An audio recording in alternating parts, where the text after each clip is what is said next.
Wankawan TV1.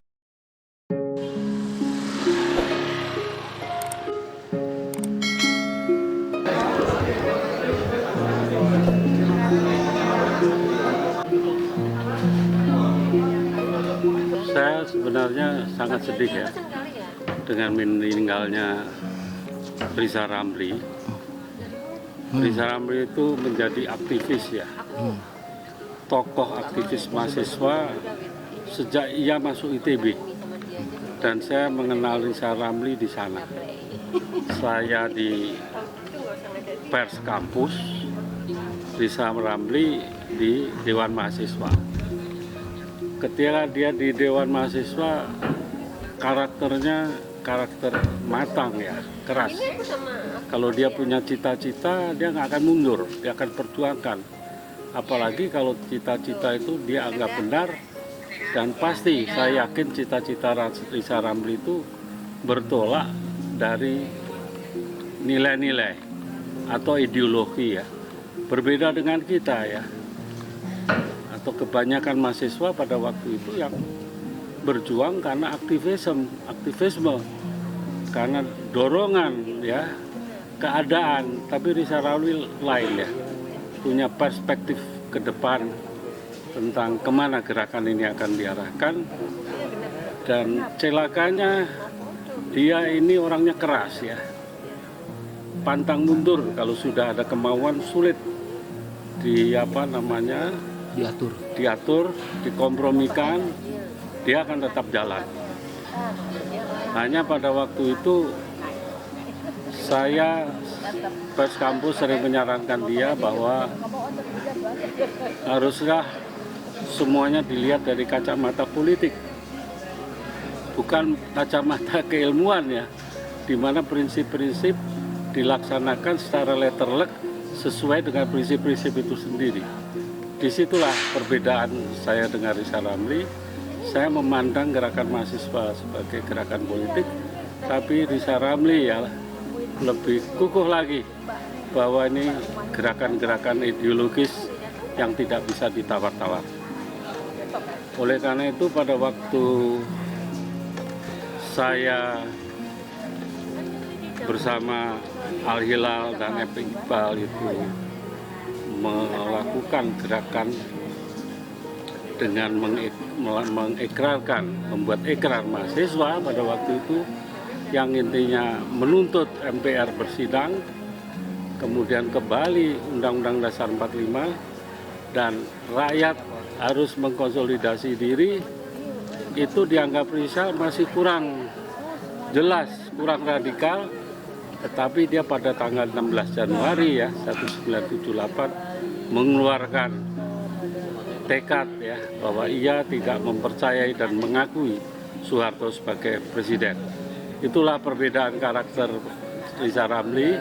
Kita berpikir politis ya, tapi Riza Ramli tidak. Dia tidak main-main, kalau dia jelek dikatakan jelek ya. Itu sampai sekarang rupanya masih seperti itu. Oleh karena itu ketika Riza Ramli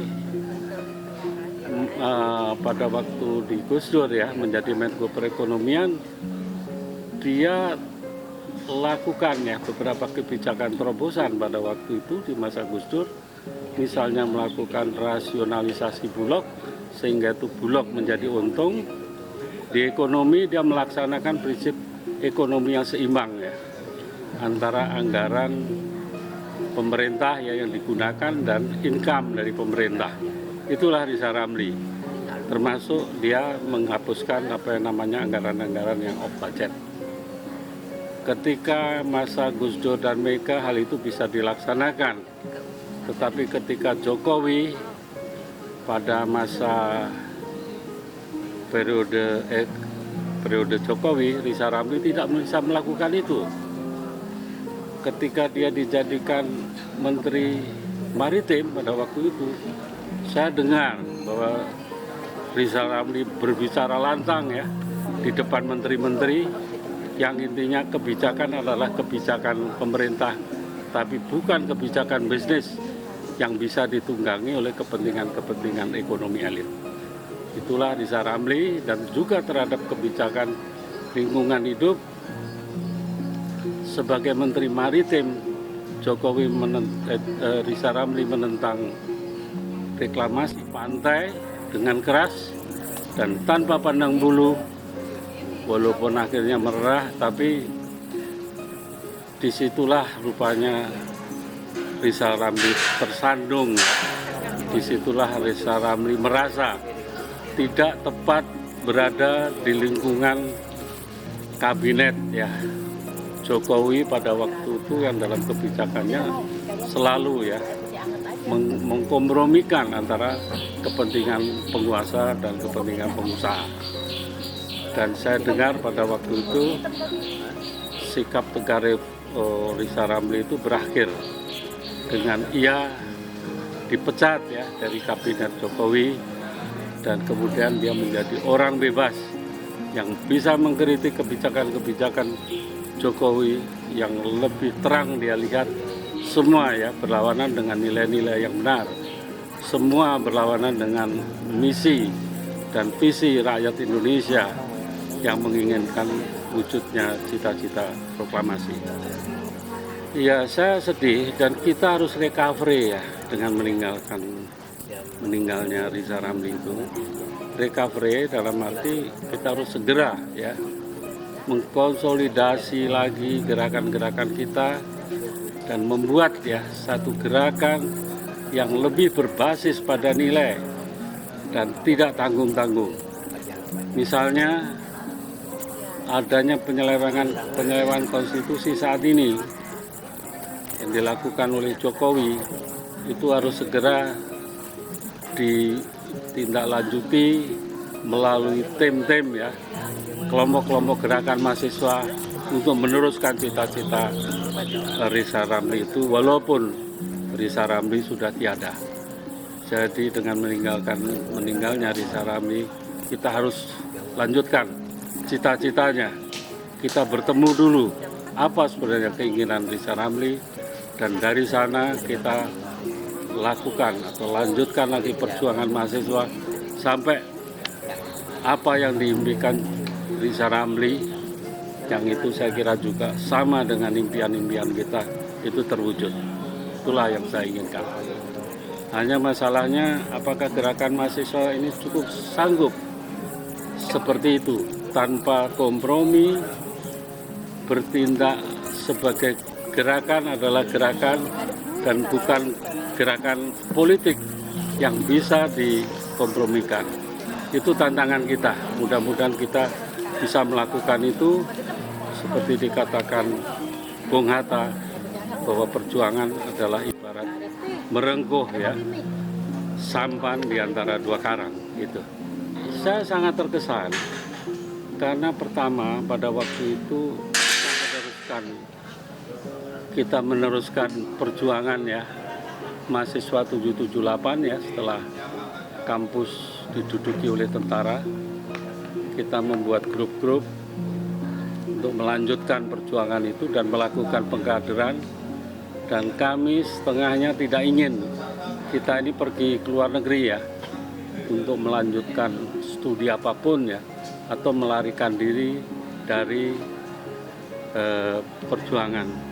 Tapi Rizal Ramli ketemu dengan saya dan berbicara bahwa Indro, saya harus pergi ke luar negeri ya untuk mendalami ilmu dan mendalami apa itu kebijakan publik, karena dia bilang kita ini tidak cukup ya hanya menjatuhkan rejim, tapi kita harus membangun ya sistem yang baru. Itulah yang saya coba akan belajar ya ke luar negeri. Dan setelah pulang dari luar negeri, saya adalah orang pertama kali yang dipanggil Rizal untuk ketemu ya, dan untuk mendiskusikan seperti apa posisi perjuangan mahasiswa saat ini, dalam fase apa, dan bagaimana peta perjuangan politik mahasiswa saat ini. Dan saya sangat terkesan rupanya Rizal Ramli, walaupun belajar di luar negeri, dia tidak melupakan atau dia tetap konsisten bagaimana melanjutkan perjuangan ini. Oleh karena itu kami sepakat dengan Rizal Ramli untuk bisa masuk ke dalam kekuasaan dan mengubah keadaan dari dalam. Apapun tantangannya. Oleh karena itu Riza Ramli bergabung dengan Gus Dur ya, menjadi Menteri Keuangan dan Menko Perekonomian. Saya masuk di Kementerian Tenaga Kerja ya untuk menyelesaikan permasalahan buruh. Pada waktu itu menterinya adalah Al-Hilal Hamdi. Disitulah kita bersinergi ya untuk mengubah keadaan ya pada masa Gus Dur, dan banyak terobosan-terobosan. Tetapi ketika SBY terpilih presiden, hal itu lain lagi ceritanya. Saya kira itu. Anak-anak saya atau saya sendiri secara keluarga dekat dengan keluarga Riza Ramli. Ya, saya sering datang ke sini bersama seluruh anggota keluarga. Anggota keluarga saya ketemu dengan anak-anak Riza Ramli pada waktu itu, dan saya terus terang banyak dibantu ya oleh Riza Ramli ya, khususnya dalam menuntaskan studi anak-anak saya. Yang anak saya yang pertama yang waktu nikah walinya Riza Ramli, dia sangat terkesan ya pada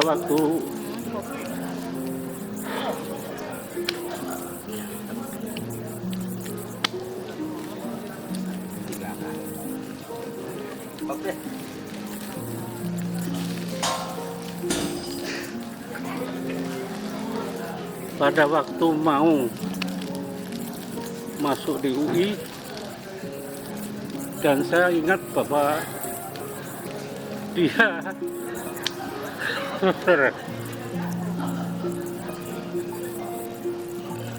harus bayar uang kuliah ya, yang sangat besar. Saya datang ke situ ya, sudah deadline pada waktu itu, dan saya dibantu oleh Riza Ramli.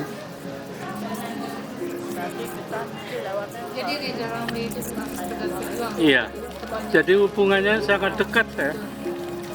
Saya kalau nggak ada uang juga bisa minta dia sebagai teman perjuangan, dan dia juga dengan senang hati.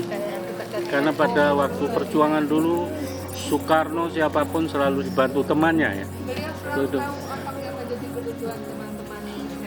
Iya, saya kira dia tahu. Saya kira semua di sini, bahkan ada suatu kali yang dia merasa sudah tidak ada dana lagi ya untuk diserahkan pada yang lain. Dia bilang, udah kamu buka berangkas saya, hitung berapa ada itu kamu mbak semua. Itu ya Riza Ramli yang saya kenal ya. Dia memiliki solidaritas dengan teman-teman ya, seperjuangan. Dan saya sebenarnya terus ya bersama Riza Ramli sampai ia masuk menjadi Menteri Maritim, dan ketika dia dipecat pada waktu itu kita berpisah di sana. Karena saya sendiri masih komit ya berada di dalam garis ya pendukung Jokowi, yang itulah dia maki-maki pada saya, lu harus secepatnya ya keluar dari lingkaran Jokowi, karena tidak benar ya Jokowi itu aja saya kira.